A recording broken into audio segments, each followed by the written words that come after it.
Hello and welcome to episode 151 on the Everyday Joy podcast. So, quick question before we dive into today's episode. What are your thoughts around privacy? How do you feel about posting everything online? Are you someone who never posts? Are you someone who operates through social media as a way to gain income? We all have such different thoughts and ideas around this. Today, we're not talking about the do's and don'ts. We share some of our personal views. What we do focus on is choosing to be wise with who we share parts of our lives to. Let's get into today's Bible verse. 1 Thessalonians chapter 4, verse 11 to 12, the ERV version. Do all you can to live a peaceful life, mind your own business and earn your own living, as we told you before. If you do these things, then those who are not believers will respect the way you live, and you will not have to depend on others for what you need. I've got Jen here in studio with me. Hello, Jen. Hi. We've had some great conversations over the last couple of days. We've talked about the destructive power of gossiping. Yesterday we talked about not letting people look down on you because of your inexperience or age. Yep. And today we're having a conversation around privacy. 1 Thessalonians chapter 4 verses 11 to 12. Do all you can to live a peaceful life. Mind your own business. And that's the bit we're focusing on today. There's a lot in this verse. Honestly, we can probably unpack this one verse over multiple episodes. That'll be fun. There's an idea. There we go. But we're focusing on this idea of minding your own business. My first impression of this, Jen, is that, the world we live in does not mind its own business. We're all about other people's business. We want to share our business. And yeah, I've got a lot that I can talk about in this area because I have married someone who is intensely private. Yeah. Complete opposite. And I didn't realize how compelled I was to completely share every single aspect of my life. First impression. What about you, Jen? Well, the first thing that came to my mind is a peaceful life and to be private and to not have conflict with each other. Like, I want a peaceful life. Even though I'm like you, I overshare as well, but you know what? Maybe we should keep a little bit to ourselves and God. I remember one of my friends at uni, she's still a really good friend of mine. She said to me once, Joy, not everyone needs to know everything. Ooh. Right? I'm actually going to pop that on the Facebook page. Let's do that. Let's do that. By the way, the link to that is in the description below. But it's true. I felt like everyone needed to know everything. So if I had a situation in my life, I would explain it to the same depth that I would to my mum, to the person sitting next to me on the bus, to my teacher, to the people listening on the radio. And I didn't have that censorship. And it's taken me a few years to realize that not everyone needs to know everything. And I think that's what this verse tells me about God. He's saying, protect your privacy, mind your own business. We have absolute full transparency with God. I can talk to God about everything unfiltered, and He is a safe place, and I can always do that any time of the day, and what a gift that is. But I don't actually need to extend that same level of openness to just everyone. I can tailor it to suit the situation and the person. Yeah. I'm very similar to yourself in that way. I can really see God as like, be respectful. You know, let people have their turn as well, and you keep to yourself, they will keep to themselves. We don't need to know everything. Yeah, that's right. Will you die if you don't let everyone know every single detail? No, you don't actually, even though it might feel like you will. Let's be that Instagram worthy, guys. Yes. So, Jen, do you have a story in your life as to how this has played out? Yeah, well, like we said, the balance of privacy is so incredibly hard, and mine was all about during my IVF journey and oversharing that.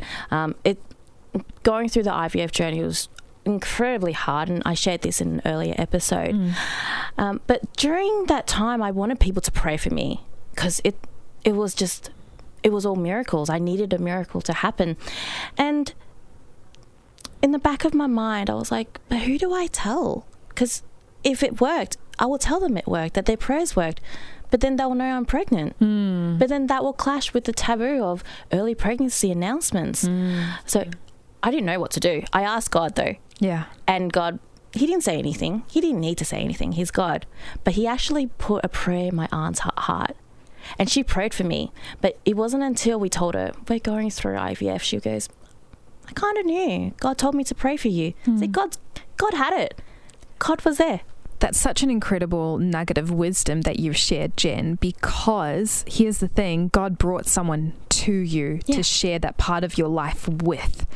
Because sometimes I think in the frenzy of wanting someone to show sympathy or to be in alliance with us or to have someone to pray for, we just kind of run to the nearest person or to the person who's most available, and not necessarily someone who's actually the right person that God set aside for us.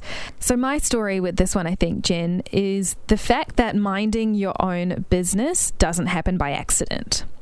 So like you, I mean, you prayed, you talked to God about it, and you had this amazing moment where God brought someone to you, but you actually had that thought process behind the scenes where you were like, should I not? I didn't have that. And this was most of my early 20s. Thankfully, I think COVID really was a blessing in that area of my life. So just going back a little bit, prior to COVID and me moving to Melbourne, I would tell everyone everything, and then I would share it on air, and then I'd do an Instagram post about it. And I was really open about a lot of things. I wanted people to know that I was going through a tough time. I wanted people to know that I had lost 500 grams or whatever. I really, really overshared. And then lockdown happened, and I found this heightened sense of wanting people to not forget me, all my friends and family in New Zealand. And so I began to hyperdrive, overshare everything. And then all of a sudden, all at once, I think the grief and the trauma and everything of the COVID thing, another lockdown, I think, just stopped me wanting to share. And it coincided with my New Zealand SIM card and my Australian SIM card and my Instagram account all kind of, I'll just put it in, they all just decided to give each other the cold shoulder. So I lost access to Instagram and Facebook during lockdown for 4 months. Wow. That was hard, but it was also the biggest blessing because it taught me that I don't actually have to share so much of my life all the time. Wow. And so I then had to go through a process of, and I'm talking about not like a mental sort of metaphorical process. I'm talking pen and paper, and I wrote down areas of my life I'm not going to share on social media. And I've already decided I'm not probably going to share if and when we have children. I'm going to be very respectful of their privacy and very respectful of their faces and those sorts of things on social media, just out of respect for my husband as well and what he values. But also I think that's part of the process that I went through. And so I've really written down a list in order to do this because I feel like my default is to overshare. And so I need to have some sort of framework, some sort of filter in which to operate within, or I'll just share everything. So I think that for me is how this verse has come alive in my life.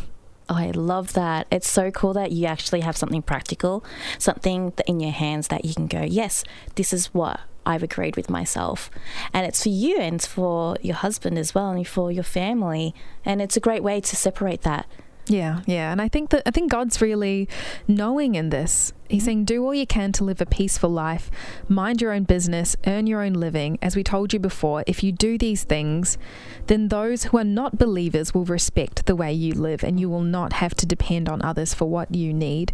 There's a certain dignity and respect that comes with a life that has its private spaces. 100%. When you think of the celebrities who don't share everything, when you think about famous people or people of influence who have strict boundaries between what's private and public, people do respect them for it. They do. And we can learn from that not everything needs to be on Instagram or on Facebook. We can keep things to ourselves and keep things with God. I mean, there's a lot of things that God wants us to talk to Him about. We don't have to tell the world. God's there. As we come to the end of today's episode, I guess my encouragement to you is this: to decide which areas of your life are private. And if you have a spouse, a partner, children, and people you live life with, to collectively decide what parts of your lives are open to the social media world and which parts aren't. And you might actually be surprised. You would think that the younger generation are totally okay with having everything online, but I actually think that the Gen Zers and the younger generation are quite fierce around their own sense of privacy. So it would be worth having those conversations.